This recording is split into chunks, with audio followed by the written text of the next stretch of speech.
பெண்களிடம் வியக்க வைக்கும் விஷயங்கள் இருக்கு. சில பெண்கள் அதிசயமாவே மாறி போறாங்க. அப்படிப்பட்ட சிலரை பார்க்கலாமா?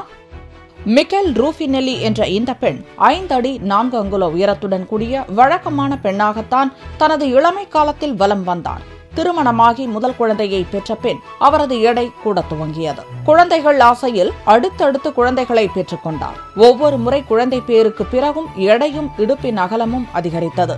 இப்போது மிக்கேலின் இடுப்பு சுற்றளவு சுமார் 8 அடி. அவரின் இடுப்பளவு மட்டும் 3 அடி 4 அங்குலம். இதனால் அவர் மனம் தளரவில்லை. இதையே தனது அடையாளமாக ஏற்றுக்கொண்டார். இப்போது தனது இடுப்பை மெயின்டைன் செய்வதற்காக தினமும் 5000 கேலரி உணவு சாப்பிடுகிறார். 6 அடி நீள கூந்தல் என்பதே பெண்களுக்கு ரொம்பவும் அலங்கார சொல். ஆனால் ஆஷா மண்டேலா என்ற இந்த பெண்ணின் கூந்தல் நீளம் 19 அடி. உலகிலேயே மிக நீளமான முடி கொண்ட பெண் என்ற வகையில் 2008ஆம் ஆண்டில் உலக சாதனை புத்தகத்தில் இடம்பெற்றுவிட்டார் ஆஷா. இதில் இன்னொரு முக்கியமான விஷயமும் உண்டு.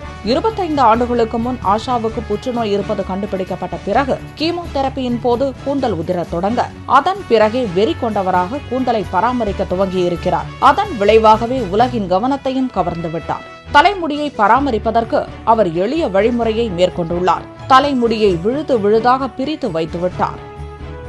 உலகிலேயே மிகவும் வலிமையான பெண் என்ற அடையாளம் கொண்டவர் அனிதா புளோராக்சிக்.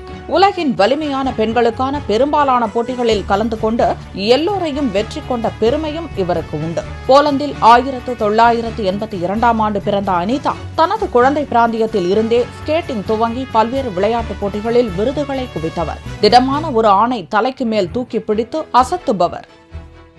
ஜூலியா நோயிஸ் என்ற இந்த பெண் தனது 35 வயது வரைக்கும் எந்த வம்பு தும்புக்கும் போகாமல் சாதாரண வாழ்க்கையைத்தான் வாழ்ந்து வந்தார். போர்ஃபிரியா என்ற நோய் தாக்கியதும் அதிர்ச்சி அடைந்தார். சூரிய ஒளி பட்டால் தோலில் பல மாற்றங்கள் ஏற்பட துவங்கின.